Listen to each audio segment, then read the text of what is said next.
What's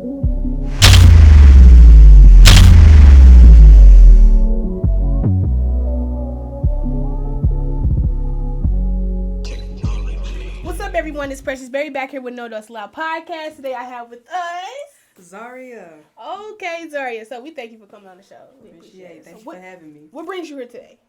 Well, I've had a bunch of accomplishments in the past about 6 months, and I'm willing to talk about and talk about my experiences. Accomplishments, y'all. She been out here just doing so many amazing things. We done seen her on TV. Yep. We done seen you speaking to kids, like anything. Like she has done it. Like yep. How National old are television. you? 18. 18. Oh, I'm 17. What grade are you in? I'm a senior. Be graduating. I'm young, y'all. I'm a senior too. Like, bro, like how? We call you one of the babies. We do. Well, I don't know about we, but I do. I be like the babies. The babies. So I'm sorry, you got to get up. When your birthday? September. I've been big 18 for a minute.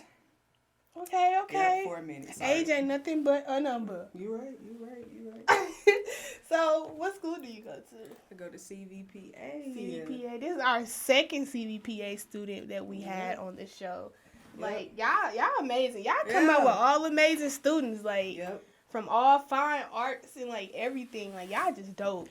Well, our school, they kind of let us, we kind of do almost whatever, with, rules and enforcement in place, but they allow us to have creativity. Right. A lot of schools, they don't really support that. So the fact that we have creativity, we get to branch out, be ourselves. So you get these dope characters coming around, doing great stuff. And also, we have the background and knowledge. Our school is based off of performing arts. And y'all in St. Louis Public Schools, right? In the city. Yeah, we are. Shout out to St. Louis Public Schools and CVPA, because y'all doing it, because y'all got Zaria on here on the show. So you talked about your accomplishments. Like, what inspired you? Or tell me one of the things that you do, because I know you do a lot. We're going to get into that. But tell me, like, what is your most greatest accomplishment that you had in your career?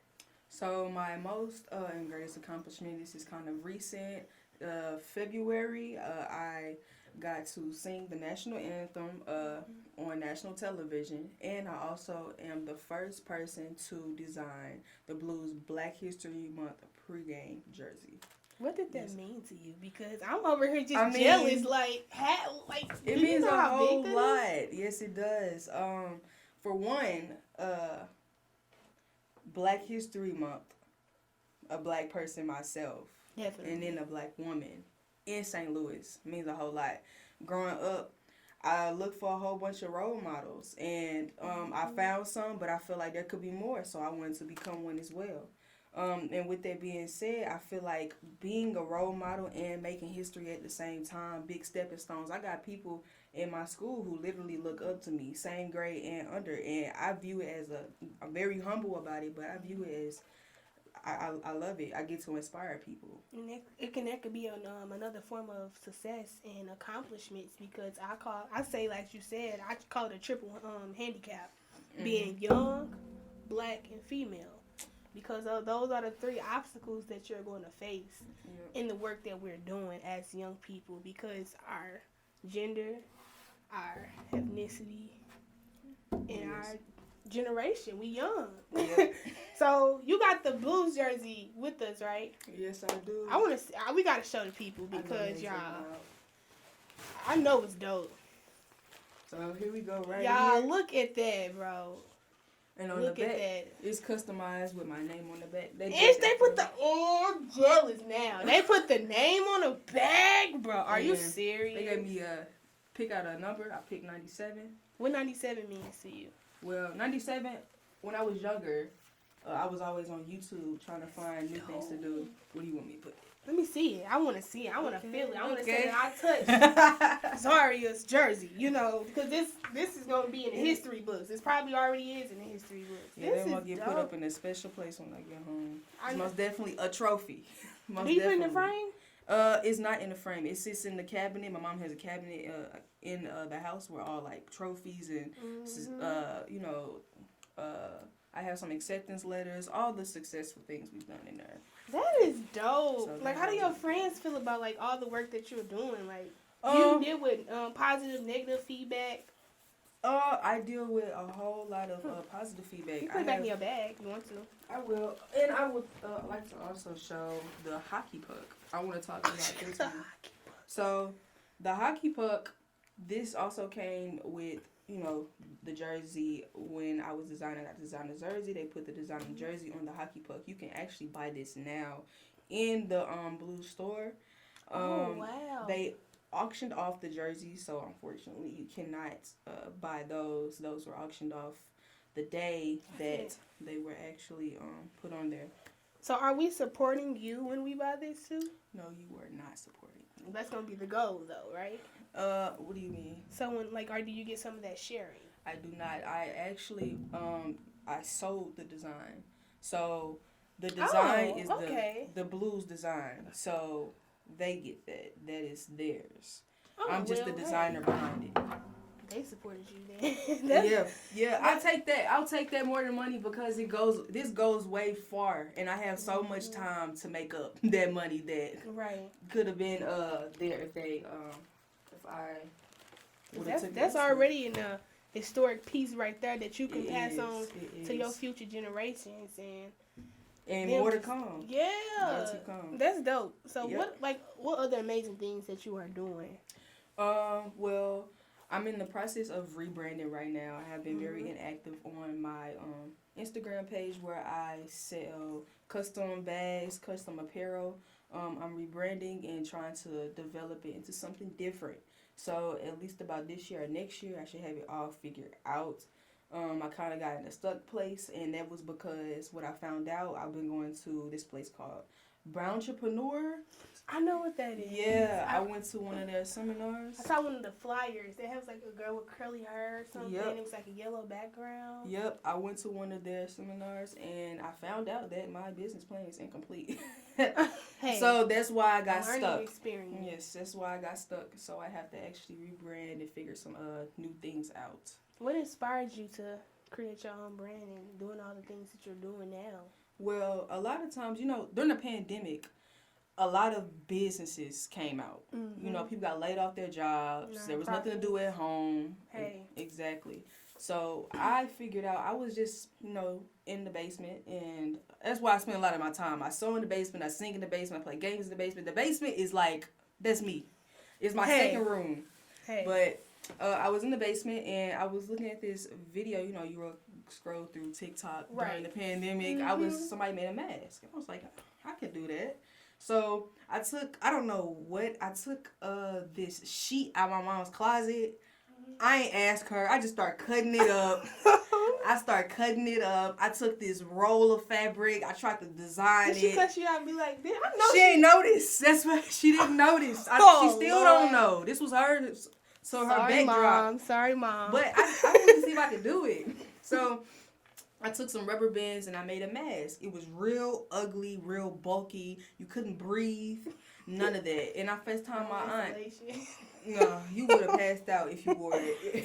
But and made your ears hurt. It was, But I made it. I did it. And I called my auntie and she was like, yeah, you can make money off of that. You do that, I'll support. Because they were all sold out, like, during COVID in 2020. That's when the tissue was gone. People was fighting over paper towels, craziest things, food.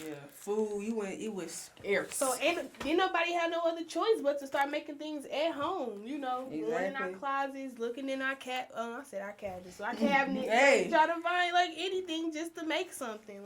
We was just all bored, basically. Yep.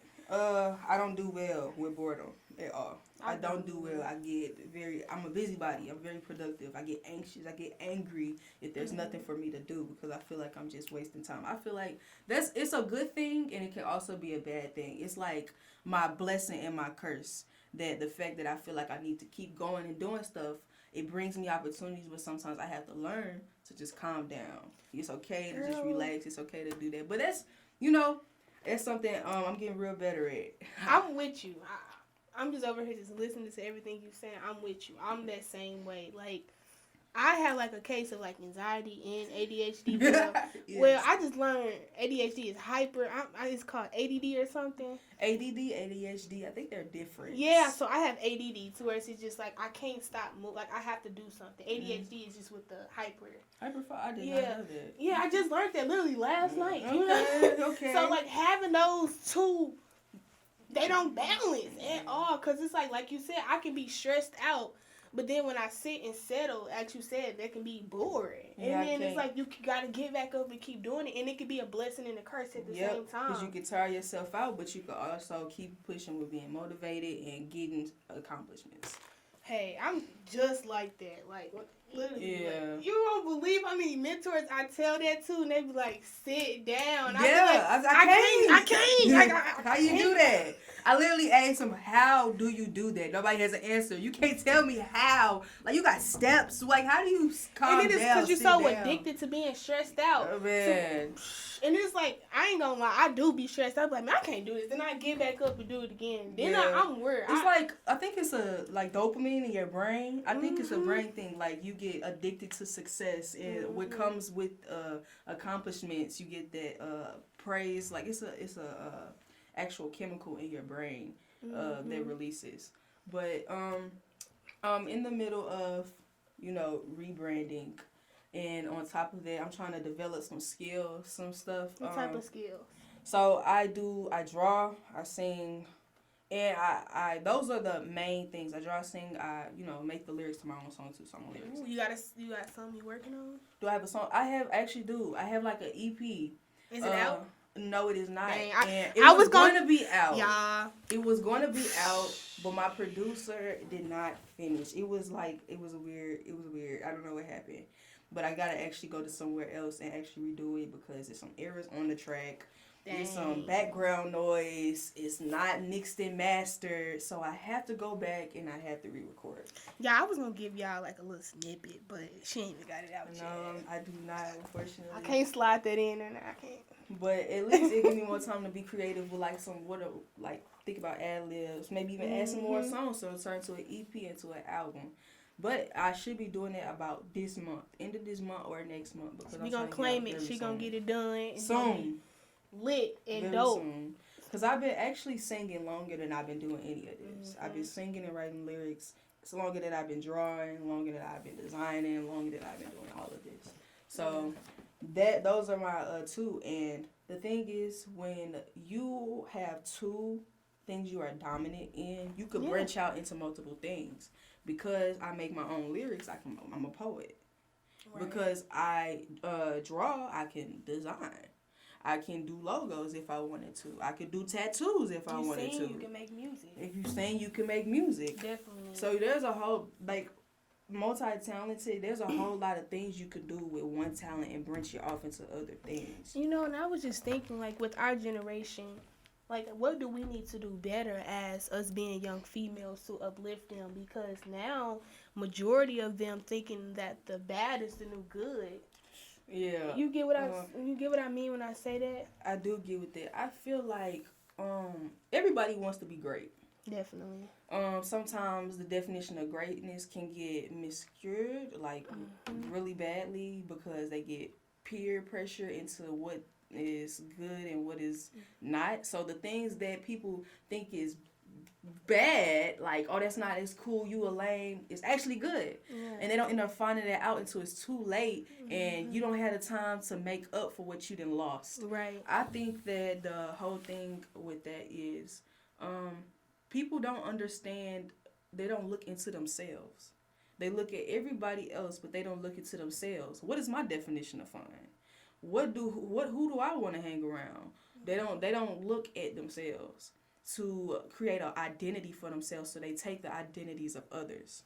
I definitely agree. I was just having a conversation with this lady a couple of days ago. We were having a conversation about young people, and I'm big on, instead of saying why this young person do this. It's what happened to that young person. This is, yes. You know, like sometimes we have to get to the root cause of what happened to that young person because they go through things just like adults go through things, but sometimes we silence the voices of our young people. We're young, and they look like temper tantrums, and they look like outbursts, and they look like fights, and they look like drugs, and they look like activities. They call them vulnerable students. Yeah, but Kids, and they come out and they look like the toughest people in the crowd, but they're like a jelly bean. Like a jelly bean. Yes, I've talked to the most. I got some friends, like I have some associates and who are like that. And what I come to realize is a lot of times they don't want to be like that, but they have no choice because they don't know no other way to be like that. Like, you know, I had this one associate, I talked to him, I like, why don't you, you got all this stuff going on you tell me about, why don't you get therapy? I don't need no therapy. What I need a therapist for? You know, I just take my problems by that myself. Well, I feel like when it comes to the adults and the mentors and the teachers, when you hear that talk, you don't have to convince them because they already got it made up in their mind, but you can change their mind by putting it, you know, being an open arm. When they having them outbursts, don't try to send them to the principal. You can literally pull them aside and talk to them. Get cool with your students. That's what a lot of teachers don't want to do. And I'm get hip. Yeah. Get cool with your students. Talk their language, and then you'll get a better conversation. Then now you got that student cussing you out. I mean, they gonna do that because they have some pressure points. They have some trauma. That's the only way they know how to do certain things. And the teachers. Sometimes they stoop to their level, but shout out to the teachers that don't and actually take time to get to know their students. Like I was saying, like it started like in middle school. You know, everybody got that one teacher that everybody go to. Yep. And then sometimes that one teacher can be taken advantage of. Like, have you ever been? Yeah. You know what I mean when I say that? Because everybody want to come in there and skip class, and hang out with the teacher, and just be all up under her. Like, I feel like teachers, we can have teachers be all amazing, but again, when it comes to that level, there needs to be boundaries to be set. You know, and like I'm a big advocate for teachers, not just talking about the curriculum in classrooms, but talking about what's going on in the world, building that relationship. Because every teacher, I believe, is capable of that. Because once you become a teacher, you have to have soft skills. You have to know how to talk to. I was just saying this. Definitely, you have to know because you come from lived experiences. Yes. So it's like, you know, even like when we was talking about like entrepreneurship and everything, every young person want to make money. You can't tell me that no young person wants to make money. That's all they say. But if they just doing money. But they just doing it illegal though. Yeah, they are. Like they just doing it illegal. Like, again, that's when our community needs to step up, these fraternities and sororities and all these big leadership groups and unions need to come into the districts and schools and motivate them to teach them about financial literacy and about how to properly take care of money, what is credit, what is debit, etc. Like, and just make it look cool. You know, come on, you know the students. You know, come on. If it don't look cool, they're not going to be interested. Trust me. You gotta speak their language. Transparency. Yes. Transparency. Yes. You have to have that. And be relatable. Thank you. Adults, be relatable. Be relatable. Be relatable. Use hip words. That get them to I listen. ain't on that. I ain't know that. But and then they think it's so funny and they'll listen to you more because it's like, you get me. That's all it is. You get me because you using my language. You understand me. That's all kids want to be is understood. But I just think that's us young people. We like adults that's relatable to us because we can build trust. Yes. So like, I want to ask you, what is next for Zaria? Well, I recently got a full ride to Washington University. Oh, girl, me too. Hey, look. We finna be in there. Finna be in there. Exactly. I was at the tour. That was like, you need to find you a roommate. I was like, I'm sorry. I did the housing already. I did it. And I wanted to hold off on it because I was like, maybe I'll find somebody. But I couldn't because I didn't want all the good rooms to get booked up.